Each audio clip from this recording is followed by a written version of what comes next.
ನಮಸ್ತೆ ವೀಕ್ಷಕರೇ, welcome back to our YouTube channel. ನಾನು ಕಾವ್ಯ. ಎಲ್ಲರೂ ಹೇಗಿದ್ದೀರಾ? ನಾನು ತುಂಬಾ ಚೆನ್ನಾಗಿದ್ದೀನಿ. ನೀವು ಚೆನ್ನಾಗಿದ್ದೀರಾ ಅಂತ ಅಂದ್ಕೊಂಡಿದ್ದೀನಿ. ಈಗ 3-4 ದಿನ ಆಗಿತ್ತು ಫ್ರೆಂಡ್ಸ್, ವಿಡಿಯೋ ಮಾಡೋಕ್ಕಾಗಿರಲಿಲ್ಲ. ಯಾಕಂದರೆ ತುಂಬಾ ಮಳೆ ಇದೆ. ನಿಮಗೂ ಎಲ್ಲರಿಗೂ ಗೊತ್ತು, ಎಲ್ಲ ಕಡೆನೂ ಮಳೆ ತುಂಬ ಜೋರಿದೆ. ನಮ್ಮೂರಲ್ಲೂ ಅಷ್ಟೇ. ಈಗ 3-4 ದಿನದಿಂದ ಕಂಟಿನ್ಯೂಸ್ ಮಳೆ ಇಟ್ಕೊಂಡಿದೆ ಫ್ರೆಂಡ್ಸ್. ಹೊರಗಡೆ ಕಾಲಿಡೋಕ್ಕಾಗ್ತಾ ಇಲ್ಲ, ಮಳೆ ಮತ್ತು ತುಂಬ ಗಾಳಿ ಇದೆ. ಹಾಗಾಗಿ ವಿಡಿಯೋ ಮಾಡೋಕ್ಕಾಗಿಲ್ಲ. ಜೊತೆಗೆ ನಮ್ಮ ಚಿಕ್ಕ ಹುಡುಗ ರೆಗ್ಯುಲರ್ ಆಗಿ ಅವನು ಹೊರಗಡೆ ಆಟಾಡ್ತಾ ಇದ್ದ. ಸ್ವಲ್ಪ ಫ್ರೀ ಅನ್ನಿಸ್ತಿತ್ತು ನನಗೆ. ಅಂದರೆ ಮಕ್ಕಳ ಜೊತೆಗೆ ಅವನು ಏನು ಸಾಮಾನು ಇದಾವಲ್ಲ, ಸೈಕಲು ಆ ಥರದ್ದು ತೊಗೊಂಡು ಹೊರಗಡೆ ಆಟಾಡ್ತಿದ್ದ. ನಾನು ಆಗಾಗ ಅಬ್ಸರ್ವ್ ಮಾಡ್ತಾ ಇದ್ದೆ. ಜೊತೆಗೆ ನನ್ನ ಮನೆ ಕೆಲಸನೂ ಕೂಡ ಆಗಿಬಿಡ್ತಿತ್ತು. ಬಟ್ ಈಗ ಮಳೆ ಇರೋದ್ರಿಂದ ಅವನು ನನ್ನ ಜೊತೆಗೆ ಒಳಗೆ ಇದ್ದಾನ. ಹಾಗಾಗಿ ವಿಡಿಯೋ ಮಾಡೋಕ್ಕಾಗ್ತಾ ಇಲ್ಲ. ನನ್ನ ಜೊತೆಗೆ ಇರೋದ್ರಿಂದ ನನಗೂ ಕೂಡ ಟೈಮ್ ಆಗ್ತಾ ಇಲ್ಲ ವಿಡಿಯೋ ಮಾಡೋದಕ್ಕೆ. ಈ ಥರ ಪ್ರಾಬ್ಲಮ್ ಆಗಿಬಿಟ್ಟು ನಾನು ವಿಡಿಯೋ ರೆಗ್ಯುಲರಾಗಿ ಮಾಡೋಕ್ಕಾಗಲಿಲ್ಲ. ಲಾಸ್ಟು ಬುಧವಾರ ನಾನು ವಿಡಿಯೋ ಅಪ್ಲೋಡ್ ಮಾಡಿದ್ದೆ. ಇವತ್ತು ಆಲ್ರೆಡಿ ಸೋಮವಾರ, 3-4 ದಿನ ಆಯಿತು. ಇವತ್ತು ಸೋಮವಾರ ವಿಡಿಯೋ ಮಾಡೋಣ ಅಂತ ಹೇಳ್ಬಿಟ್ಟು ಸ್ಟಾರ್ಟ್ ಮಾಡಿದ್ದೀನಿ ಫ್ರೆಂಡ್ಸ್. ಇವತ್ತು ಬೆಳಗಿಂದು ಕೆಲಸ ಎಲ್ಲ ಆಗಿದೆ, ತಿಂಡಿ ಆಗಿದೆ, ಮತ್ತು ಮನೆ ಕೆಲಸ ಎಲ್ಲ ಮುಗಿಸ್ಕೊಂಡಿದ್ದೀನಿ. ನಮ್ಮ ಚಿಕ್ಕವನು ಕೂಡ ಟಿಫನ್ ಮಾಡಿಬಿಟ್ಟು ಸ್ನಾನ ಮಾಡಿಕೊಂಡು ಸ್ವಲ್ಪ ಹೊತ್ತು ಆಟ ಆಡಿಬಿಟ್ಟು ಅವನು ಈಗ ಮಲಗಿದ್ದಾನೆ. ಈಗ 12-12:30 ಆಗಿದೆ ಟೈಮು. ಈಗ ಮಲಗಿರೋದ್ರಿಂದ ನಾನು ಮಧ್ಯಾಹ್ನ ಊಟಕ್ಕೆ ರೆಡಿ ಮಾಡ್ಕೊಳ್ಳೋಣ ಅಂತೇಳ್ಬಿಟ್ಟು ಸ್ಟಾರ್ಟ್ ಮಾಡ್ಕೊಂಡಿದ್ದೀನಿ. ಅಂದರೆ ಇವತ್ತು ಮಧ್ಯಾಹ್ನ ಊಟಕ್ಕೆ ನಾನು ರೊಟ್ಟಿ ಪಲ್ಯ ಮಾಡೋಣ ಅಂದ್ಕೊಂಡಿದ್ದೀನಿ ಫ್ರೆಂಡ್ಸ್. ಮನೇಲಿ ಸ್ವಲ್ಪ ಹೀರೆಕಾಯಿ ಇದೆ, ಅದ್ರ ಜೊತೆಗೆ ಸ್ವಲ್ಪ ಬೇಳೆ ಹಾಕ್ಬಿಟ್ಟು ರೊಟ್ಟಿ ಪಲ್ಯ ಮಾಡ್ಕೊಳ್ಳೋಣ ಅಂತ ಅಂದ್ಕೊಂಡಿದ್ದೀನಿ. ನಾನು ಯಾವ ಥರ ಪಲ್ಯ ಮಾಡ್ತೀನಿ ಅಂತ ಹೇಳ್ಬಿಟ್ಟು ಈ ವಿಡಿಯೋದಲ್ಲಿ ನಾನು ಶೇರ್ ಮಾಡ್ತಾಯಿದ್ದೀನಿ ನಿಮ್ಮ ಜೊತೆಗೆ. ಮತ್ತು ಏನು ಅಂದರೆ, ನಾನು ಯೂಟ್ಯೂಬಲ್ಲಿ ಹಂಗೆ ಕಿಚನ್ ಟಿಪ್ಸ್ಗಳನ್ನ ಸರ್ಚ್ ಮಾಡಬೇಕಾದ್ರೆ ಒಂದು ವಿಡಿಯೋ ನನಗೆ ಸಿಕ್ತು ಫ್ರೆಂಡ್ಸ್. ಅಂದರೆ ವೈರಲ್ ಆಗಿರೋ ವಿಡಿಯೋ. ಏನು ವಿಡಿಯೋ ಅಂತಂದರೆ, ನಾವೇನು ರೆಗ್ಯುಲರಾಗಿ ಪೂಜೆ ಮಾಡ್ತೀವಲ್ಲ, ತಾಮ್ರದವು ಅಥವಾ ಹಿತ್ತಾಳೆಯ ಪೂಜಾ ಐಟಮ್ಸ್ ಇರ್ತಾವಲ್ಲ, ಅವನ್ನ ಕ್ಲೀನ್ ಮಾಡೋ ಅಂಥ ಟಿಪ್ಸ್ನ ನೋಡಿದ್ದೆ. ಅದನ್ನು ನಾನು ಈ ವಿಡಿಯೋದಲ್ಲಿ ಶೇರ್ ಮಾಡೋಣ ಅಂದ್ಕೊಂಡಿದ್ದೀನಿ. ಅಂದರೆ ಶೇರ್ ಮಾಡೋಣ ಅಂತಂದರೆ ಅದು ನಿಜನೋ ಸುಳ್ಳು, ಅದ್ರ ರಿಸಲ್ಟ್ ಪಕ್ಕ ಹೌದೋ ಅಲ್ಲೋ ಅಂತ ಹೇಳ್ಬಿಟ್ಟು ನಿಮಗೆ ತೋರಿಸೋಣ ಅಂದ್ಕೊಂಡಿದ್ದೀನಿ ಲೈವಲ್ಲಿ. ಹಾಗಾಗಿ ವಿಡಿಯೋ ಸ್ಕಿಪ್ ಮಾಡಿದೆ ಫ್ರೆಂಡ್ಸ್, ಕಂಟಿನ್ಯೂಸ್ ಆಗಿ ನೋಡಿ. ಫಸ್ಟು ನಾನು ಊಟಕ್ಕೆ ಪ್ರಿಪೇರ್ ಮಾಡ್ಕೊಂಡು ಆಮೇಲೆ ವಿಡಿಯೋನ ಸ್ಟಾರ್ಟ್ ಮಾಡ್ತೀನಿ ಅದನ್ನು. ಹಾಗಾಗಿ ವಿಡಿಯೋ ಸ್ಕಿಪ್ ಮಾಡಬೇಡಿ, ಕೊನೆವರೆಗೂ ನೋಡಿ. ಯಾರಿಗೆಲ್ಲ ಈ ವಿಡಿಯೋ ಇಷ್ಟ ಆಗುತ್ತೆ ಲೈಕ್ ಮಾಡಿ ಫ್ರೆಂಡ್ಸ್, ಕಮೆಂಟ್ ಮಾಡಿ, ಮತ್ತು ಸಬ್ಸ್ಕ್ರೈಬ್ ಆಗಿ. ಯಾರು ಹೊಸ್ದಾಗಿ ವೀಡಿಯೋಸ್ನ ನೋಡ್ತಾ ಇದ್ದೀರಲ್ಲ ಫಸ್ಟ್ ಟೈಮು, ಅವರು ಕೂಡ ನನ್ನ ಚಾನಲಿಗೆ ಸಬ್ಸ್ಕ್ರೈಬ್ ಆಗಿ ಅಂತ ಕೇಳ್ಕೊತಿದ್ದೀನಿ ಫ್ರೆಂಡ್ಸ್. ಬನ್ನಿ ವಿಡಿಯೋ ಸ್ಟಾರ್ಟ್ ಮಾಡೋಣ. ಡೈಲಿ ಮಧ್ಯಾಹ್ನ 12 ಗಂಟೆ 12:30 ಸುಮಾರಿಗೆ ಮಲಗಿಬಿಡ್ತಾನೆ ಫ್ರೆಂಡ್ಸ್. ಬೆಳಗ್ಗೆ ಬೇಗನೆ ಎದ್ದಿರ್ತಾನೆ. 7-7:30 ಸುಮಾರಿಗೆ, 6-6:30 ಸುಮಾರಿಗೆ ಎದ್ದಿರ್ತಾನೆ. ಹಾಗಾಗಿ ಅವ್ನು ಮಧ್ಯಾಹ್ನ ಬೆಳಗ್ಗೆ ಊಟ ಮಾಡಿ ಸ್ವಲ್ಪ ಹೊತ್ತು ಆಟ ಆಡಿ ಹಾಲು ಅಥವಾ ಏನಾದರೂ ಕುಡಿದ್ಬಿಟ್ಟು ಮಲಗಿಬಿಡ್ತಾನೆ. ರೆಗ್ಯುಲರಾಗಿ ಅವನು ಜೋಲಿಲೇ ಮಲಗೋದು. ನೋಡಿ ಎಷ್ಟು ಚಂದ ಮಲಗಿದಾನೆ, ಕ್ಯೂಟ್ ಅನ್ನಿಸ್ತಾನೆ. ಮನೇಲಿ ಚಿಕ್ಕ ಮಕ್ಕಳಿದ್ರೆ ಟೈಮ್ ಹೋಗೋದೇ ಗೊತ್ತಾಗಲ್ಲ ಫ್ರೆಂಡ್ಸ್. ಆಮೇಲೆ ಇವನಿಗೆ ಈಗ ಆಗಸ್ಟ್ ಬಂದರೆ 2 ವರ್ಷ ಕಂಪ್ಲೀಟ್ ಆಗುತ್ತೆ. ಸ್ವಲ್ಪ ಮಾತಾಡೋಕ್ಕೆ ಸ್ಟಾರ್ಟ್ ಮಾಡಿದ್ದಾನೆ. ಅವ್ನ ತೊದಲು ನೋಡಿ ಕೇಳೋಕ್ಕೆ ತುಂಬ ಖುಷಿ ಆಗುತ್ತೆ. ಅವ್ನು ಮಾತಾಡೋ ಮಾತುಗಳು, ಅವನ ಆ್ಯಕ್ಟಿವಿಟೀಸ್ ಅದನ್ನೆಲ್ಲ ನೋಡಿದರೆ ತುಂಬಾ ಖುಷಿ ಆಗುತ್ತೆ. ನಮ್ಮದೇನೇ ಪ್ರಾಬ್ಲಮ್ ಇರುತ್ತಲ್ಲ ಅದೆಲ್ಲ ಒಂಥರ ಮರ್ತೋಗ್ಬಿಡ್ತೀವಿ ನಾವು, ಆ ಥರ ಅನಿಸುತ್ತೆ ನನಗಂತೂ. ಈಗ ಸ್ಟಾರ್ಟಿಂಗ್ ನಮ್ಮ ದೊಡ್ಡವನು ಆ ಥರ ಇದ್ದಾಗ ಹಂಗೆ ಅನ್ನಿಸ್ತಿತ್ತು. ಈಗ ಅವ್ನು ದೊಡ್ಡವನಾಗಿದ್ದಾನೆ, ಹಂಗಾಗಿ ಸ್ವಲ್ಪ ಅಷ್ಟು ಇದು ಅನಿಸೋದಿಲ್ಲ. ಈಗ ಇವನು ನಮ್ಮ ಚಿಕ್ಕವನಿಗೆ ಸ್ಟಾರ್ಟ್ ಮಾಡಿದ್ದಾನೆ ಮಾತಾಡೋದಕ್ಕೆ. ಕೆಲವೊಂದು ವೀಡಿಯೋಸ್ನ ಮಾಡಬೇಕು ಅಂತ ಅನ್ಕೊಂತೀನಿ ನಾನು, ಅವ್ನು ಮಾತಾಡೋದು. ಮತ್ತು ಅವನು ಈಗ ಏನಂದರೆ ಪಾರ್ಟ್ಸ್ ಆಫ್ ಬಾಡಿ ಐಡೆಂಟಿಫೈ ಮಾಡ್ತಾನೆ ಫ್ರೆಂಡ್ಸ್. ಅಂದರೆ ನಿನ್ನ ಮೂಗೆಲ್ಲಿದೆ, ಕೈ ಎಲ್ಲಿದೆ, ಕಣ್ಣೆಲ್ಲಿದೆ ಅಂತ ನಾವು ಕೇಳಿದ್ವಿ ಅಂತಂದರೆ ಅದಕ್ಕೆ ರಿಟರ್ನ್ ಆನ್ಸರ್ ಕೊಡ್ತಾನೆ ಅವನು.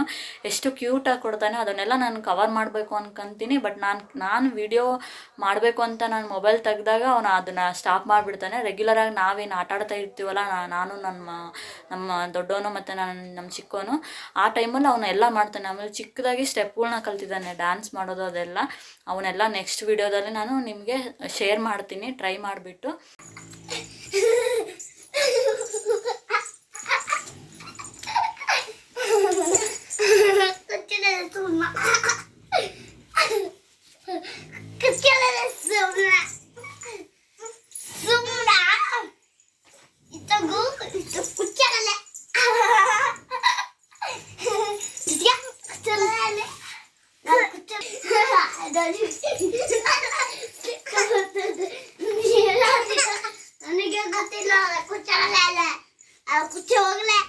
ಈಗ ನಾನಿಲ್ಲಿ ಪಲ್ಯ ಮಾಡೋಕ್ಕೆಲ್ಲ ರೆಡಿ ಮಾಡ್ಕೊಂಡಿದ್ದೀನಿ ಫ್ರೆಂಡ್ಸ್. ಅಂದರೆ ನನಗೇನೇನು ತರಕಾರಿ ಬೇಕಾಗುತ್ತಲ್ಲ ಎಲ್ಲ ಹೆಚ್ಕೊಂಡಿದ್ದೀನಿ, ಹಸಿಮೆಣ್ಸಿನ್ಕಾಯಿ, ಟೊಮೆಟೊ ಹಣ್ಣು.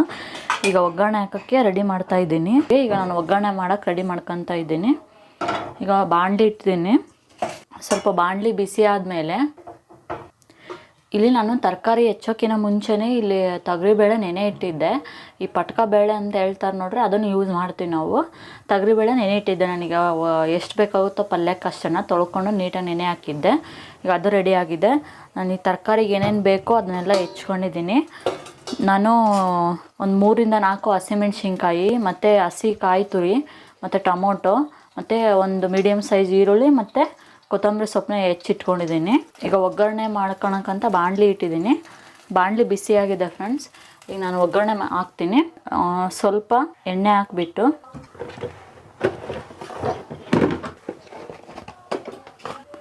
ಸ್ವಲ್ಪ ಸಾಸಿವೆ,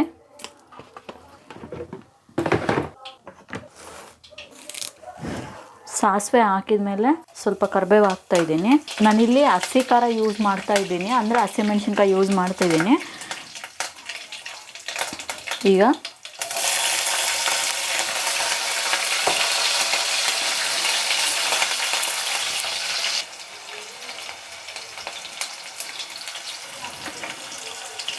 ನೆಕ್ಸ್ಟು ಈರುಳ್ಳಿ ಮತ್ತು ಟೊಮೊಟೊ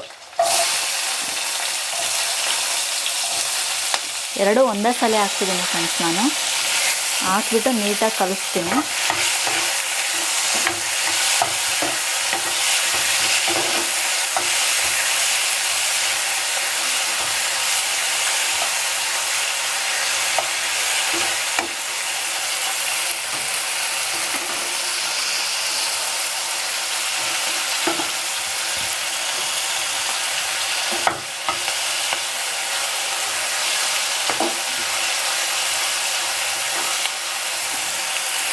ನೀಟಾಗಿ ಕಲಿಸ್ಬಿಟ್ಟು ಒಂದು 5 ನಿಮಿಷ, ಒಂದು 2-3 ನಿಮಿಷ ಅದು ಫ್ರೈ ಆಗಬೇಕು.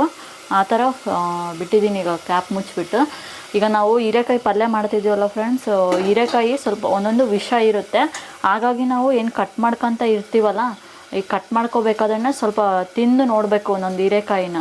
ಅಂದರೆ ಕಟ್ ಮಾಡಿರ್ತೀವಲ್ಲ ಸಣ್ಣ ಪೀಸ್, ಅದನ್ನು ಸ್ವಲ್ಪ ತಿಂದು ನೋಡಿದರೆ ಅದು ವಿಷ ಇದೆಯೋ ಇಲ್ಲೋ ಅಂತ ಗೊತ್ತಾಗುತ್ತೆ. ಅಂದರೆ ವಿಷ ಅಂದರೆ ಕಹಿ ಬರುತ್ತೆ ಅದು ಹೀರೆಕಾಯಿ. ಅದು ಕಹಿ ಇತ್ತು ಅಂದರೆ ಅದನ್ನು ತೆಗೆದುಬಿಟ್ಟು, ಕಹಿ ಯಾವುದು ಇರಲ್ಲ ಅದನ್ನೇ ನಾವು ಪಲ್ಯ ಮಾಡೋಕ್ಕೆ ಆಗಲಿ ಸಾರು ಮಾಡೋಕ್ಕಾಗಲಿ ಯೂಸ್ ಮಾಡಬೇಕು. ನಾನು ಆ ಥರ ಟೆಸ್ಟ್ ಮಾಡಿಬಿಟ್ಟು ನಾನು ಈ ಥರ ಚಿಕ್ಕ ಚಿಕ್ಕ ಪೀಸ್ಗಳನ್ನಾಗಿ ಕಟ್ ಮಾಡಿ ನೀರಲ್ಲಿ ಹಾಕಿ ಇಟ್ಕೊಂಡಿದ್ದೀನಿ. ಪ್ರತಿ ಸರಿ ಪಲ್ಯ ಮಾಡಬೇಕಾದ್ರೂ ಅಷ್ಟೇ, ಸಾರು ಮಾಡಬೇಕಾದ್ರೂ ಅಷ್ಟೇ ನಾನು ಈ ಥರ ಟ್ರೈ ಮಾಡ್ಬೇಕು ನಾವು. ಇಲ್ಲಾಂದರೆ ಏನೂ ಆಗಲ್ಲ ಬಿಡು, ಅವೆಲ್ಲ ಚೆನ್ನಾಗಿರ್ತವೆ ಅಂತ ನಾವು ಯೂಸ್ ಮಾಡಿದ್ವಿ ಅಂದರೆ, ನಾವೇನು ಪಲ್ಯನಾದ್ರಾಗಲಿ ಸಾರಾದ್ರಾಗಲಿ ಮಾಡಿರ್ತೀವಲ್ಲ, ಅದು ತುಂಬಾ ವಿಷ ಆಗಿಬಿಡ್ತೈತಿ, ತಿನ್ನೋಕ್ಕೆ ಆಗಲ್ಲ. ಕಹಿ ಅನಿಸ್ಬಿಟ್ಟು ಮತ್ತೆ ನಾವು ಚೆಲ್ಲಬೇಕಾಗುತ್ತೆ ಮಾಡಿದ್ದ ಅಡುಗೆನ. ಈಗ ಇದು ನೀಟಾಗಿ ಫ್ರೈ ಆಗಿದೆ ಫ್ರೆಂಡ್ಸ್, ಯಾವುದು ಹಸಿಮೆಣ್ಸಿನ್ಕಾಯಿ ಈರುಳ್ಳಿ. ನೆಕ್ಸ್ಟು ನಾನೇನು ಚಿಕ್ಕದಾಗಿ ಹೆಚ್ಚಿಟ್ಕೊಂಡಿದ್ನಲ್ಲ, ನೀಟಾಗಿ ತೊಳ್ಕೊಂಡಿದ್ದೀನಿ ಹೀರೆಕಾಯಿನ. ಈಗ ಡೈರೆಕ್ಟಾಗಿ ಹೀರೆಕಾಯಿನ ಇದ್ರೊಳಗಡೆ ಹಾಕ್ತಾಯಿದ್ದೀನಿ.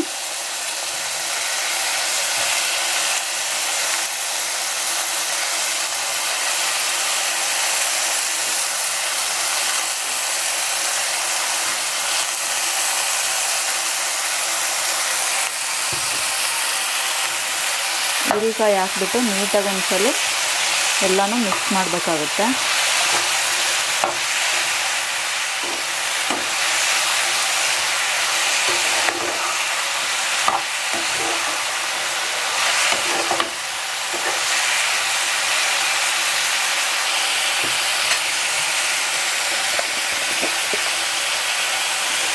ಈಗ ಒಂಚೂರು ಅರಿಶಿನ ಪುಡಿ,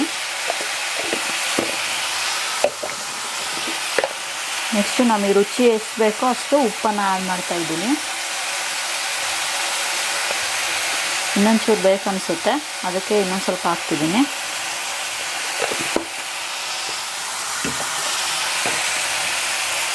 ಒಂದ್ಸಲ ನೀಟಾಗಿ ಕಲಿಸ್ಬಿಟ್ಟು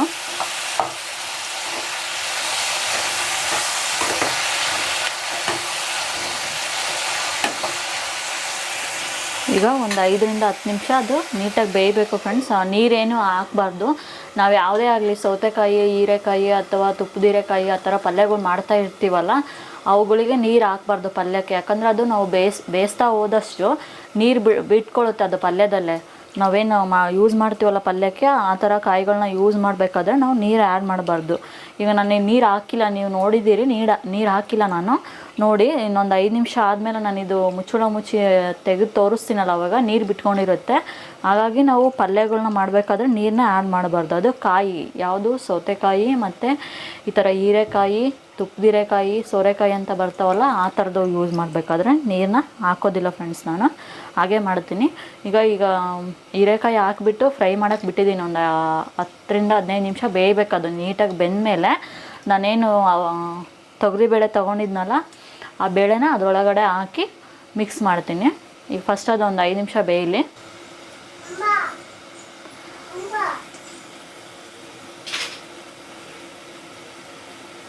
ನಮ್ಮ ಚಿಕ್ಕವನು ಆಗಲೇ ಎದ್ದ ಫ್ರೆಂಡ್ಸ್. ಅವನಿಗೂ ಊಟ ಮಾಡಿಸಿದೆ. ಊಟ ಮಾಡಿಸಿ ಈಗ ಆಟ ಆಡ್ತಿದ್ದಾನೆ. ನಮ್ಮ ದೊಡ್ಡವನು ಊರಿಗೆ ಹೋಗಿದ್ದಾನೆ ಅಂತ ಹೇಳಿದ್ನಲ್ಲ, ಅವನು ಕೂಡ ಬಂದ. ಈಗ ಅವರಿಬ್ಬರು ಈಗ ಊಟ ಮಾಡಿ ಇಲ್ಲೇ ಹೊರಗಡೆ ಆಟ ಆಡ್ತಿದ್ದಾರೆ. ಏನಮ್ಮ ಪಾಪುನ? ಈಗ ನೋಡಿ ಫ್ರೆಂಡ್ಸ್, ನಾನು ನೀರು ಹಾಕಿಲ್ಲ, ಬಟ್ ಇದರಲ್ಲಿ ನೀರು ಬಿಟ್ಕೊಂಡಿದ್ದೆ. ಈಗ ಏನು ಅಡುಗೆಗೆ ಹಾಕಿದ್ನಲ್ಲ ಹೀರೆಕಾಯಿ, ಅದು ಸ್ವಲ್ಪ ಫ್ರೈ ಆಗಿದೆ. ಈಗ ಒಂದು 3/4% ಅದು ಫ್ರೈ ಆದಮೇಲೆ, ನೀರು ಬಿಟ್ಟ ಮೇಲೆ ನಾವೇನು ಮಾಡಬೇಕು ಅಂದರೆ, ಇಲ್ಲಿ ನಾನು ತೊಗರಿಬೇಳೆ ಇಟ್ಕೊಂಡಿದ್ನಲ್ಲ, ನೆನೆ ಇಟ್ಟಿದ್ದೆ ಇದು. ಹಾಗಾಗಿ ನಾನು ಈ ಟೈಮಲ್ಲಿ ಹಾಕ್ತಾಯಿದ್ದೀನಿ. 3/4% ಬೆಂದಮೇಲೆ ನೆನೆ ಇಕ್ಕಿದ್ರೆ ನಾವು ಇವಾಗ ಹಾಕಿದ್ದು ನಡೆಯುತ್ತೆ. ಈಗ ತೊಳ್ಕೊಂಡು ನೆನೆ ಇಟ್ಟಿದ್ದೆ. ಈಗ ತೊಗರಿಬೇಳೆನ ನಾನು ಇದರೊಳಗಡೆ ಹಾಕ್ತಾಯಿದ್ದೀನಿ.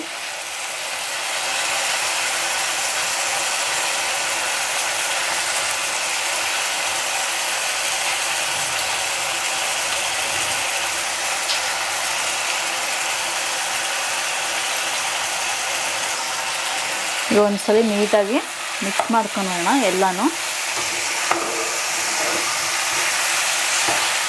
ಈ ಥರ ಪಲ್ಯ ಮಾಡ್ತೀವಲ್ಲ ಫ್ರೆಂಡ್ಸ್, ಇದು ಚಪಾತಿಗೂ ಚೆನ್ನಾಗಾಗುತ್ತೆ, ರೊಟ್ಟಿಗಂತೂ ಸೂಪರ್ ಆಗುತ್ತೆ. ನಾವು ಹೀರೆಕಾಯಿನ ಎಣ್ಗಾಯಿನೂ ಮಾಡ್ಬೋದು. ಈ ಬದನೆಕಾಯಿ ಎಣ್ಗಾಯಿ ಮಾಡ್ತೀವಲ್ಲ, ಆ ಥರ ಎಣ್ಗಾಯಿನೂ ಮಾಡ್ಬೋದು. ಅದು ಮಸಾಲೆ ರುಬ್ಕೊಂಡು ಮಾಡ್ತೀವಿ. ಬಟ್ ಇದು ನಾನು ಸಿಂಪಲ್ಲಾಗಿ ಚೆನ್ನಾಗಾಗುತ್ತೆ ರೊಟ್ಟಿಗಂತ ನಾನು ಜಾಸ್ತಿ ಇದೇ ಥರ ಮಾಡ್ತೀನಿ. ಏನು ಎಣ್ಗಾಯಿ ಮಾಡಬೇಕಾದ್ರೆ ಮಸಾಲೆ ಮಾಡ್ತೀವಲ್ಲ, ಆ ಟೈಮಲ್ಲಿ ಮಾತ್ರ ನಾನು ಆ ಥರ ಮಾಡ್ತೀನಿ. ಈಗ ಹೀರೆಕಾಯಿ ಸ್ವಲ್ಪ ಇತ್ತು ಮನೇಲಿ, ಎಣ್ಗಾಯಿ ಮಾಡೋಷ್ಟು ಇದ್ದಿಲ್ಲ, 1-2 ಪೀಸ್ ಇತ್ತು, 1-2 ಇದ್ವು. ಹಾಗಾಗಿ ನಾನು ಈ ಥರ ಮಾಡ್ತಾಯಿದ್ದೀನಿ ಪಲ್ಯನ. ಇದು ಟೇಸ್ಟ್ ಚೆನ್ನಾಗಿರುತ್ತೆ ರೊಟ್ಟಿ ಜೊತೆಗೆ. ಇದನ್ನು ನೀಟಾಗಿ ಕಲಸಿದಾಯಿತು. ಒಂದು 5 ನಿಮಿಷ ಉರಿನ ಕಡಿಮೆ ಮಾಡ್ತಿದ್ದೀನಿ ನಾನು. ಉರಿ ಕಡಿಮೆ ಮಾಡಿಬಿಟ್ಟು ಈ ಥರ ಮುಚ್ಚಳ ಮುಚ್ಚಿಬಿಟ್ಟು ಇನ್ನೊಂದು 5 ನಿಮಿಷ ಬೇಯಿಸ್ಬೇಕು ಅದನ್ನು. ಈಗ ಅದು ಬೇಯೋ ಅಷ್ಟೊತ್ತಿಗೆ ನಾನಿಲ್ಲಿ ಒಂದು ಗೆಡ್ಡೆ ಅಷ್ಟು ಯಾವುದು ಬೆಳ್ಳುಳ್ಳಿನ ಬಿಡಿಸಿಟ್ಕೊಂಡಿದ್ದೆ. ಒಂದು ಗೆಡ್ಡೆಯಷ್ಟು ನಾನು ಬೆಳ್ಳುಳ್ಳಿನ ಬಿಡಿಸಿಟ್ಕೊಂಡಿದ್ದೆ ಫ್ರೆಂಡ್ಸ್, ಕೊತ್ತಂಬರಿ ಜೊತೆ ಮಿಕ್ಸ್ ಆಗಿದ್ದು. ಈಗ ಈ ಬೆಳ್ಳುಳ್ಳಿ ಏನಿದೆಯಲ್ಲ, ಇದನ್ನು ಕುಟ್ಬಿಟ್ಟು ನಾನು ಇದಕ್ಕೆ ಹಾಕ್ತೀನಿ. ಯಾಕೆ ಹಾಕ್ತೀನಿ ಅಂದರೆ, ನಾನು ಜಾಸ್ತಿ ಅಡುಗೆಗಳಲ್ಲಿ ಬೆಳ್ಳುಳ್ಳಿ ಯೂಸ್ ಮಾಡ್ತೀನಿ. ರೀಸನ್ ಏನಪ್ಪ ಅಂತಂದರೆ, ಮನೇಲಿ ಚಿಕ್ಕ ಮಕ್ಳು ಇರೋದ್ರಿಂದ ಶೀತ ಕೆಮ್ಮು ಜಾಸ್ತಿನೇ ಆಗ್ತಿರುತ್ತೆ. ನಾನು ಪ್ರತಿಯೊಂದು ಅಡುಗೆಗೂ ಅಂದರೆ ಸಾರು ಮಾಡಿದರೂ ಕೂಡ ಬೆಳ್ಳುಳ್ಳಿ ಒಗ್ಗರಣೆ ಕೊಡ್ತೀನಿ, ಮತ್ತು ಪಲ್ಯ ಮಾಡಬೇಕಾದ್ರೂ ಅಷ್ಟೇ.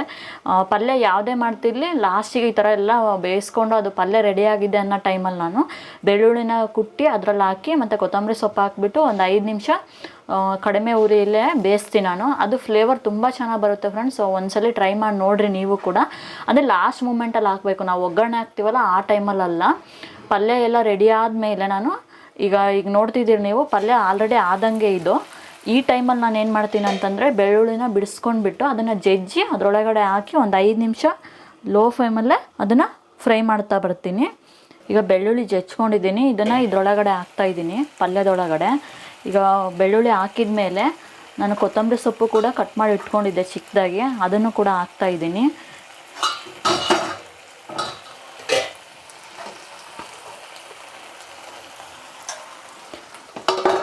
ಈಗ ಫೈನಲ್ ಆಗಿ ಮನೇಲೇ ನಾವು ರೆಡಿ ಮಾಡ್ಕೊಂಡಿರ್ತೀವಲ್ಲ ಸಾಂಬಾರು ಪುಡಿ, ಗರಂ ಮಸಾಲ ಮತ್ತು ಚಿಕನ್ ಮಸಾಲ ಈ ಥರದವು ಯಾವ ಯೂಸ್ ಮಾಡಲ್ಲ ನಾನು. ಜಾಸ್ತಿ ನಾನು ಮನೇಲೇ ಮಾಡಿರೋಂಥ ಸಾಂಬಾರು ಪುಡಿ ಇದೆಯಲ್ಲ, ಅದನ್ನೇ ಅಡುಗೆಗೆ ಯೂಸ್ ಮಾಡೋದು. ಜಾಸ್ತಿ ಹಾಕಲ್ಲ ಫ್ರೆಂಡ್ಸ್, ಸ್ವಲ್ಪ ಇಲ್ಲಿ ಕಾಣ್ತಾ ಇದೆಯಲ್ಲ ನಿಮಗೆ, ಈ ಲೆವೆಲ್ಲಿಗೆ ನಾನು ಹಾಕ್ತಾಯಿದ್ದೀನಿ. ಇದಿಷ್ಟನ್ನು ಹಾಕ್ಬಿಟ್ಟು ನೀಟಾಗಿ ಮಿಕ್ಸ್ ಮಾಡಿ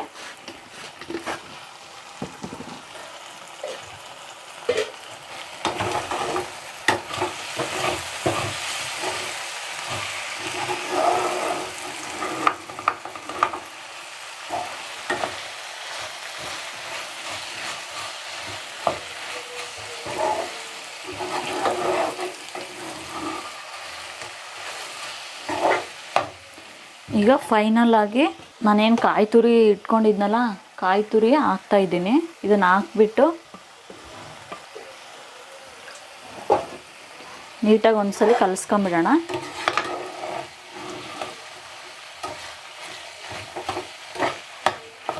ಅದು ಬೆಳ್ಳುಳ್ಳಿ ಹಾಕಿರ್ತೀವಲ್ಲ ಫ್ರೆಂಡ್ಸ್, ಅದು ಕಡಿಮೆ ಉರಿಯಲ್ಲೇ ಅದು ಫ್ರೈ ಆಗ್ತಾ ಬಂದಷ್ಟು ಫ್ಲೇವರ್ ಬರುತ್ತೆ. ಅದು ಫ್ಲೇವರ್ ಎಷ್ಟು ಚೆನ್ನಾಗಿರುತ್ತೆ. ಆಮೇಲೆ ನಾವು ಜಾಸ್ತಿ ಆದಷ್ಟು ಬೆಳ್ಳುಳ್ಳಿನ ಯೂಸ್ ಮಾಡಬೇಕು.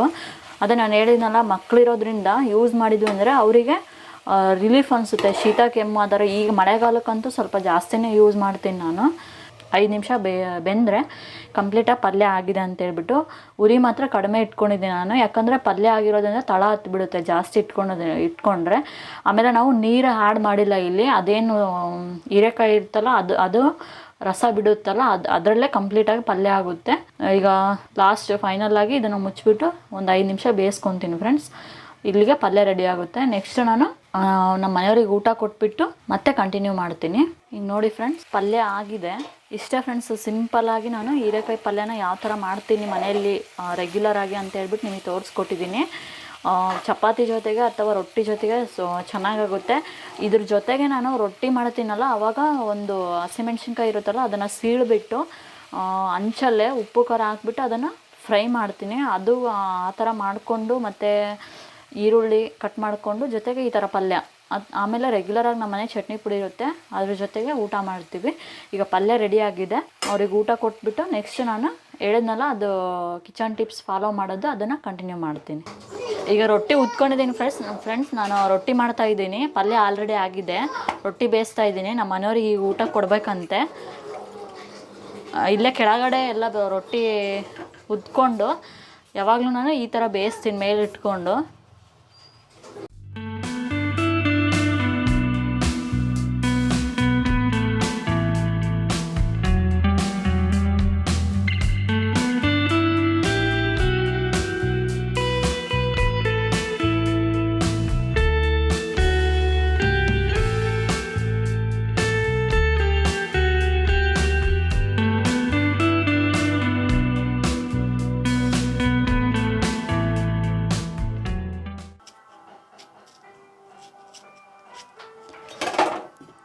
ಈಗ ಹಸಿಮೆಣ್ಸಿನ್ಕಾಯಿ ಇದೆಯಲ್ಲ ಫ್ರೆಂಡ್ಸ್, ಈ ಥರ 2 ಸೀಳ್ಕೊಂಡಿದ್ದೀನಿ ಹೊಟ್ಟೆನ. ಈ ಥರ ಸೀಳ್ಕೊಂಡು ರೊಟ್ಟಿ ಜೊತೆ ಚೆನ್ನಾಗುತ್ತೆ. ನಾವು ಯಾವಾಗ ರೊಟ್ಟಿ ಪಲ್ಯ ಊಟ ಮಾಡಿದರೂ ಕೂಡ ಈ ಥರ ಮಾಡ್ಕೊತೀನಿ. ನಮ್ಮ ಮನೆಯವ್ರಿಗೆ ತುಂಬಾ ಇಷ್ಟ. ಸ್ವಲ್ಪ ಎಣ್ಣೆ ಹಾಕ್ಬಿಟ್ಟು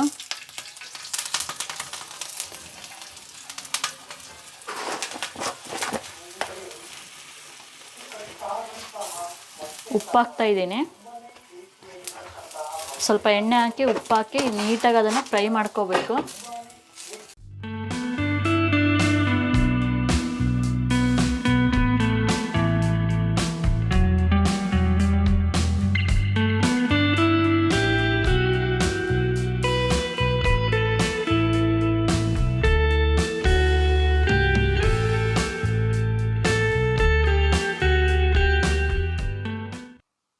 ಈಗ ಊಟ ಕೊಡ್ತಿದ್ದೀನಿ ಫ್ರೆಂಡ್ಸ್. ಊಟ ಮಾಡಿದ್ಮೇಲೆ ನೆಕ್ಸ್ಟು ನಾನು ಕಂಟಿನ್ಯೂ ಮಾಡ್ತೀನಿ ವಿಡಿಯೋನ. ಊಟ ಕೊಟ್ಬಿಟ್ಟು ಫ್ರೆಂಡ್ಸ್ ಎಲ್ಲರೂ ಊಟ ಮಾಡಿದರು, ನಾನು ಕೂಡ ಊಟ ಮಾಡಿದೆ. ಈಗ ಮತ್ತೆ ಬ್ಲಾಗ್ನ ಕಂಟಿನ್ಯೂ ಮಾಡ್ತಾಯಿದ್ದೀನಿ. ಅದೇ ಬೆಳಗ್ಗೆ ಹೇಳ್ದಂಗೆ ನಾನು ಇವತ್ತು ಕಿಚನ್ ಟಿಪ್ಸ್ನ ಒಂದು ಮಾಡೋಣ ಅಂತ ಅಂದ್ಕೊಂಡಲ್ಲ, ಅದೇ ಕಿಚನ್ ಟಿಪ್ಸ್ನ ಮಾಡೋದು ತೋರಿಸ್ತಾ ಇದ್ದೀನಿ. ಅಂದರೆ ಅದು ವಿಡಿಯೋ ವೈರಲ್ ಆಗಿತ್ತಲ್ಲ, ಅದನ್ನು ಅಂದರೆ ಅದು ರಿಸಲ್ಟು ರಿಯಲ್ಲ ಅಂತ ಹೇಳ್ಬಿಟ್ಟು ಇದರಲ್ಲಿ ಲೈವಲ್ಲಿ ನಿಮಗೆ ತೋರಿಸೋಣ ಅಂದ್ಕೊಂಡಿದ್ದೀನಿ ಫ್ರೆಂಡ್ಸ್. ಬನ್ನಿ ನೋಡೋಣ ಯಾವ ಥರ ಬರುತ್ತೆ ಅಂತೇಳ್ಬಿಟ್ಟು. ಅವ್ರು ಏನು ಟಿಪ್ಸ್ ಹೇಳಿದರು ಅಂತಂದರೆ, ನಾವು ತೆಂಗಿನಕಾಯಿ ಚಿಪ್ ಇರುತ್ತಲ್ಲ ಫ್ರೆಂಡ್ಸ್, ಈ ಥರ ಚಿಪ್ಪು, ಇದನ್ನು ಸುಟ್ಬಿಟ್ಟು ಇದನ್ನು ಕಂಪ್ಲೀಟಾಗಿ ಸುಟ್ಕೋಬೇಕು. ಅದು ಗ್ಯಾಸಲ್ಲಾಗಿರ್ಬೋದು, ಒಲೆಲಾಗಿರ್ಬೋದು. ನಾವು ಕಟ್ಟಿಗೆನ ಯಾವ ಥರ ಸುಡ್ತೀವಲ್ಲ ಆ ಥರ. ಇದು ಇದ್ಲು ಥರ ಆಗುತ್ತೆ ಪೂರ್ತಿ ಸುಟ್ಟಾಗ. ಫಸ್ಟು ಸುಟ್ಕೊಳ್ಳೋಣ, ಆಮೇಲೆ ಏನು ಮಾಡಬೇಕು ಅಂತ ಹೇಳಿದಾರೆ ಅಂತ ನೆಕ್ಸ್ಟ್ ತೋರಿಸ್ತೀನಿ ನಾನು. ಫಸ್ಟ್ ಇದನ್ನು ಸುಡ್ತೀನಿ.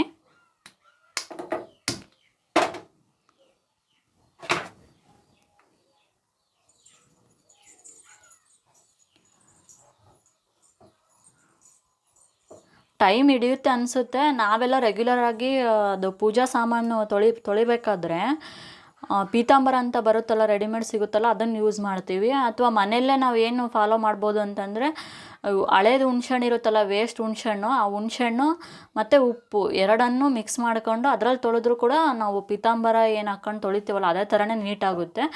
ಬಟ್ ಇವರು ಈ ಥರ ಮಾಡಿದರೆ ಇನ್ನೂ ಕ್ಲೀನಾಗುತ್ತೆ ಅಂತ ಹೇಳಿದರು. ನೋಡೋಣ ಯಾವ ಥರ ಅವು ನಿಜನೋ ಸುಳ್ಳು ಅಂತ ಹೇಳ್ಬಿಟ್ಟು ನಾನು ಈ ವಿಡಿಯೋದಲ್ಲಿ ನಿಮಗೆ ತೋರಿಸ್ತಾ ಇದ್ದೀನಿ. ರಿಸಲ್ಟ್ ಬಂದರೆ ಖುಷಿ ಆಗುತ್ತೆ ಫ್ರೆಂಡ್ಸ್. ರಿಸಲ್ಟ್ ಬರಲಿಲ್ಲ ಅಂತಂದರೆ ಈಗ ನಾನೇನು ಇಲ್ಲಿ ಎಲ್ಲ ವೇಸ್ಟ್ ಮಾಡ್ತಿದ್ದೀನಿ, ಗ್ಯಾಸ್ನ ಈ ಥರ ಉರಿಯೋದೆಲ್ಲ ಯೂಸ್ ಆಗ್ತಿದೆ, ಬೇಜಾರು ಅನಿಸುತ್ತೆ. ನೋಡೋಣ ನಿಜನೋ ಸುಳ್ಳೋ ಗೊತ್ತಾಗುತ್ತೆ. ಆಲ್ಮೋಸ್ಟ್ ಆಲ್ ಎಲ್ಲ ವೈರಲ್ ವಿಡಿಯೋಗಳೆಲ್ಲ ಫೇಕೇ ಇರ್ತವೆ, ಇದು ನಿಜ ಹೌದೋ ಅಲ್ಲ ಅಂತ ಗೊತ್ತಾಗುತ್ತೆ. ಈಗ ತೆಂಗಿನ ಚಿಪ್ಪಿಗೆ ಉರಿ ಹತ್ತಿದೆ, ಈಗ ಗ್ಯಾಸ್ ಸ್ಟವ್ನ ಆಫ್ ಮಾಡ್ಕೊತೀನಿ. ಈ ಉರಿಯಲ್ಲೇ ಅದು ಕಂಪ್ಲೀಟಾಗಿ ಸುಡಬೇಕು. ಈಗ ಒಂದು ತಟ್ಟೆಲಿ ಹಾಕ್ಬಿಟ್ಟು ಬಿಟ್ಟಿದ್ದೀನಿ ಅದನ್ನು, ಅದು ಸುಡ್ತಾ ಇದೆ. ಈಗ ನಾನು ಟೆಸ್ಟ್ ಮಾಡೋದಕ್ಕೆ ಅಂತ ಹೇಳ್ಬಿಟ್ಟು ಸ್ವಲ್ಪ ತಗೊಂಡಿದ್ದೀನಿ, ಇಲ್ಲಿ ಆಲ್ರೆಡಿ ಕಿಡಿ ಬಿದ್ದಿದೆ. ಇದನ್ನು ಈಗ ಇಲ್ಲೇನು ಉರಿತಿದೆಯಲ್ಲ ಇದಿಷ್ಟನ್ನು ತಗೊತೀನಿ ಫ್ರೆಂಡ್ಸ್, ಇದು ಅಷ್ಟು ಸುಡೋಷ್ಟು ಟೈಮ್ ಹಿಡಿತೈತಿ. ಈಗ ಟೆಸ್ಟಿಂಗಿಗೆ ಅಂತ ಸ್ವಲ್ಪ ತಗೊತಿದ್ದೀನಿ. ಈಗ ಈ ಕಿಡಿ ಬಂದಿದೆ ಫ್ರೆಂಡ್ಸ್, ಈ ಥರ ಇದೆ ನೋಡ್ತಾ ಇದ್ದೀರಲ್ಲ, ಇದು ಇನ್ನೂ ಬಿಸಿ ಇದೆ, ಇದರಲ್ಲಿ ಇನ್ನೂ ಬೆಂಕಿ ಇದೆ. ಇದು ತಣ್ಣಗಾಗಬೇಕು. ಇದು ತಣ್ಣಗಾದ್ಮೇಲೆ ನಾವು ಪೌಡ್ರ್ ಮಾಡ್ಕೋಬೇಕು ಅದನ್ನು. ಈಗ ಈ ಥರ ಪುಡಿ ಮಾಡಿ ಇಟ್ಕೊಂಡಿದ್ದೀನಿ ಫ್ರೆಂಡ್ಸ್. ಒಂದು ಸ್ವಲ್ಪ ಅಡುಗೆ ಸೋಡಾ, ಮನೇಲಿ ನಿಂಬೆಹಣ್ಣು ಇತ್ತು, ಇದು ಎಲ್ಲ ಒಣಗಿದೆ ಬಟ್ ಇದನ್ನೇ ಯೂಸ್ ಮಾಡ್ತಿದ್ದೀನಿ ನಾನು. ನಿಂಬೆಹಣ್ಣಿನ ರಸ ಹಾಕ್ಬೇಕಂತೆ, ಇದನ್ನು ನೀಟಾಗಿ ಈ ಥರ ರಸ ಹಾಕ್ಬಿಟ್ಟು ಮಿಕ್ಸ್ ಮಾಡ್ಕೋಬೇಕು ಇವನ್ನ ನಾನು ಕೈಯಲ್ಲೇ ಯೂಸ್ ಮಾಡ್ತಾ ಇದ್ದೀನಿ. ಇದೇನು ಪೇಸ್ಟ್ ಬರುತ್ತಲ್ಲ, ಈ ಪೇಸ್ಟನ್ನು ನಾವು ಯಾವ ಪೂಜೆ ಸಾಮಾನು ತೊಳಿಬೇಕು ಅಂತ ಇರ್ತೀವಲ್ಲ ಅದಕ್ಕೆ ಹಚ್ಚಿ ನೀಟಾಗಿ ತಿಕ್ಕಬೇಕು ಅಂತ ಹೇಳಿದರು. ಈಗ ನಾನಿಲ್ಲಿ ತಾಮ್ರದ್ದು ನಾನು ಮನೇಲಿ ಯೂಸ್ ಮಾಡೋ ಅಂಥ ತಾಮ್ರದ ಚೊಂಬು ತೊಗೊಂಡಿದ್ದೀನಿ. ನೋಡ್ತಾ ಇದ್ದೀರಲ್ಲ ಈ ಥರ ಇದೆ. ಇದನ್ನು ವಾಶ್ ಮಾಡಿಬಿಟ್ಟು ನಿಮಗೆ ತೋರಿಸ್ತಾ ಇದ್ದೀನಿ ಫ್ರೆಂಡ್ಸ್. ನೋಡಿ ಈಗ ಈ ಥರ ತಗೊಂಡು ಸ್ವಲ್ಪ ಹಚ್ಚಿ ತೊಳಿತೀನಿ ನಾನು, ಡಿಫ್ರೆನ್ಸ್ ಗೊತ್ತಾಗಲಿ ಅಂತ ಒಂದೇ ಸೈಡ್ ಹಚ್ತಾ ಇದ್ದೀನಿ. ಇದು ರಿಸಲ್ಟ್ ಬರುತ್ತೋ ಇಲ್ಲೋ ನನಗೂ ಗೊತ್ತಿಲ್ಲ, ನಾನು ಇವಾಗಲೇ ಫಸ್ಟ್ ಟೈಮ್ ನೋಡ್ತಾ ಇದ್ದೀನಿ. ಅಂದರೆ ವೈರಲ್ ಆಗಿತ್ತಿದು, ಹಾಗಾಗಿ ನಿಜನೋ ಸುಳ್ಳು ಅಂತ ಹೇಳ್ಬಿಟ್ಟು ಟ್ರೈ ಮಾಡ್ತಾ ಇದ್ದೀನಿ. ಈ ಥರ ಹಚ್ಚಿ ಉಜ್ತಾರೆ, ಅದರಲ್ಲಿ ಉಜ್ಜಿದಾಯಿತು ಫ್ರೆಂಡ್ಸ್. ಈಗ ನಾನು ಒಂದು ಸೈಡ್ ಅಷ್ಟೇ ಉಜ್ಕೊಂಡಿದ್ದೀನಿ. ಈಗ ಇದನ್ನು ತೊಳೆದ್ಬಿಟ್ಟು ತೋರಿಸ್ತೀನಿ ನಿಮಗೆ ಯಾವ ಥರ ಬಂದಿದೆ ಅಂತ ಹೇಳ್ಬಿಟ್ಟು. ನೋಡೋಣ, ಈಗ ತೊಳಿತಾ ಇದ್ದೀನಿ ನಾನು. ನೋಡ್ತಾ ಇದ್ದೀರಲ್ಲ ಫ್ರೆಂಡ್ಸ್, ಕಾಣ್ತಾ ಇದೆ ಅನಿಸುತ್ತೆ ಡಿಫ್ರೆನ್ಸು. ಈ ಕಡೆ ನಾನು ಹಚ್ಚಿಲ್ಲ, ಈ ಕಡೆ ಯೂಸ್ ಮಾಡೀನಿ. ರಿಸಲ್ಟ್ ಬಂದಿದೆ ಅಂದರೆ 100% ರಿಸಲ್ಟ್ ಅಂತ ಹೇಳೋಕ್ಕಾಗಲ್ಲ, ಯಾಕಂದರೆ ನಾನು ಯೂಸ್ ಮಾಡ್ತೀನಲ್ಲ ಫ್ರೆಂಡ್ಸ್. ನಾವು ರೆಗ್ಯುಲರಾಗಿ ಯೂಸ್ ಮಾಡೋ ಅಂಥ ಹುಣ್ಸೆಹಣ್ಣು ಮತ್ತು ಯಾವುದು ಉಪ್ಪಾಕಿ ಉಜ್ಜಿದ್ರೆ ಇಲ್ಲೇನು ಚಿಕ್ಕದಾಗಿ ಕಲೆಗಳಿದಾವಲ್ಲ, ಈ ಕಲೆನೂ ಇರೋಲ್ಲ, ಕಂಪ್ಲೀಟಾಗಿ ಕ್ಲಿಯರ್ ಆಗಿಬಿಡುತ್ತೆ. ಬಟ್ ಇದರಲ್ಲಿ ನಾನು ಎಲ್ಲಿ ಉಜ್ಜಿದ್ದೀನೋ ಅಲ್ಲಷ್ಟೇ ಕ್ಲೀನ್ ಆಗಿದೆ, ಇನ್ನು ಉಳಿದಿದ್ದಿಲ್ಲ. ಇಲ್ಲೆಲ್ಲ ನೋಡ್ರಿ ನೀವು, ಹಾಗೇ ಇದೆ ಕಲೆಗಳು. 100% ರಿಸಲ್ಟ್ ಅಲ್ಲ, ಬಟ್ ಇದನ್ನು ಮಾಡೋದಕ್ಕೂ ಟೈಮ್ ಹಿಡಿಯುತ್ತೆ. ಅಷ್ಟು ಸ್ಯಾಟಿಸ್ಫೈ ರಿಸಲ್ಟ್ ಬರೋದಿಲ್ಲ ಅನಿಸುತ್ತೆ, ನನಗಂತೂ ಅನಿಸ್ತು. ನನ್ನ ಅನಿಸಿಕೆ ನಾನು ಹೇಳ್ತಾ ಇದ್ದೀನಿ. ನೋಡಿದ್ರಲ್ಲ ಫ್ರೆಂಡ್ಸ್ ರಿಸಲ್ಟ್ ಯಾವ ಥರ ಬಂತು ಅಂತ ಹೇಳ್ಬಿಟ್ಟು. ಅದೇ ಫ್ರೆಂಡ್ಸ್, ಯೂಸ್ ಇದೆ ಬಟ್ 100% ಅಂತ ಹೇಳೋಕ್ಕಾಗಲ್ಲ. ಆಮೇಲೆ ನಾವು ಗ್ಯಾಸ್ ಮೇಲೆ ಅಡುಗೆ ಮಾಡ್ತಾರಲ್ಲ ಅವರಿಗೆಲ್ಲ ಯೂಸ್ ಇಲ್ಲ ಇದು. ಏನು ರೆಗ್ಯುಲರಾಗಿ ಮನೇಲಿ ಒಲೆ ಹಚ್ತಾರಲ್ಲ ಅವ್ರಿಗೆ ಚೆನ್ನಾಗಿ ಅನಿಸುತ್ತೆ. ಯಾಕಂದರೆ ಒಲೆಯಲ್ಲಿ ನಾವು ಆಲ್ಮೋಸ್ಟ್ ಆಲ್ ಸೌದೆಗಳ ಯೂಸ್ ಮಾಡ್ತೀವಲ್ಲ, ಕಟ್ಟಿಗೆ ಎಲ್ಲ ಇಟ್ಬಿಟ್ಟು ಅದ್ರ ಜೊತೆಗೆ ಒಂದು ತೆಂಗಿನ ಈ ಥರ ಚಿಪ್ಪನ್ನು ಹಾಕಿ ಸುಟ್ಟು ಆ ಥರ ಮಾಡ್ಕೊಂಡ್ರೆ ಸ್ವಲ್ಪ ಪರವಾಗಿಲ್ಲ. ಆದರೂ ನನಗೇನೋ ಇದು ಅಷ್ಟು ಸ್ಯಾಟಿಸ್ಫೈ ಆಗಲಿಲ್ಲ. ನಿಮಗೇನು ಅನ್ನಿಸ್ತು ಅಂತ ಕಮೆಂಟಲ್ಲಿ ಹೇಳಿ. ಜೊತೆಗೆ ನಾನು 100% ಹೇಳ್ತಿದ್ದೀನಲ್ಲ ಫ್ರೆಂಡ್ಸ್, ನಾವು ಪೀತಾಂಬರ ತೊಗೊಂಬಂದು ವಾಶ್ ಮಾಡಿದರೆ ಯಾವ ಥರ ಇರುತ್ತೋ ಅದೇ ಥರನೇ ಹಳೆ ಹುಣ್ಸೆಹಣ್ಣು ಹಾಕ್ಬಿಟ್ಟು ಸ್ವಲ್ಪ ಉಪ್ಪಾಕಿ ವಾಶ್ ಮಾಡಿದರೂ ಕೂಡ, ಜೊತೆಗೆ ಒಂದು ಸ್ವಲ್ಪ ಸೊಪ್ಪಿನ ಪುಡಿ ಹಾಕ್ಕೊಂಡು ತೊಳ್ಕೊಂಡ್ರೂ ಕೂಡ ತುಂಬ ಚೆನ್ನಾಗಿ ಶೈನಿಂಗ್ ಬರುತ್ತೆ. ತುಂಬ ಹೊಸವೇನೋ ಅನ್ಬೇಕು, ಆ ಥರ ಕಾಣುತ್ತೆ. ಬಟ್ ಇದನ್ನು ನಾನು ಸುಮ್ಮನೆ ಟೈಮ್ ವೇಸ್ಟ್ ಮಾಡಿದೆ ಅಂತ ಅನ್ನಿಸ್ತು ನನಗೆ. ಆದರೂ ನೋಡೋಣ, ವೈರಲ್ ಆಗಿದೆ, ಒಂದ್ಸಲ ಟೆಸ್ಟ್ ಮಾಡಿದರೆ ಏನೂ ಆಗೋಲ್ಲ ಅಂತ ಹೇಳ್ಬಿಟ್ಟು ಟೆಸ್ಟ್ ಮಾಡಿ ತೋರಿಸಿದ್ದೀನಿ ನಿಮಗೆ. ಈ ವಿಡಿಯೋ ಇಷ್ಟ ಆಗಿದೆ ಅಂದ್ಕೊಂಡಿದ್ದೀನಿ ಫ್ರೆಂಡ್ಸ್. ವಿಡಿಯೋ ಇಷ್ಟ ಆದರೆ ಲೈಕ್ ಮಾಡಿರಿ, ಶೇರ್ ಮಾಡಿರಿ, ಸಬ್ಸ್ಕ್ರೈಬ್ ಆಗಿ. ಇಲ್ಲಿಗೆ ಈ ವಿಡಿಯೋನ ಮುಗಿಸ್ತಾ ಇದ್ದೀನಿ ಫ್ರೆಂಡ್ಸ್. ಮತ್ತೆ ಸಿಗ್ತೀನಿ ನೆಕ್ಸ್ಟ್ ವಿಡಿಯೋದಲ್ಲಿ. ಅಲ್ಲಿವರೆಗೂ ಬಾಯ್ ಫ್ರೆಂಡ್ಸ್.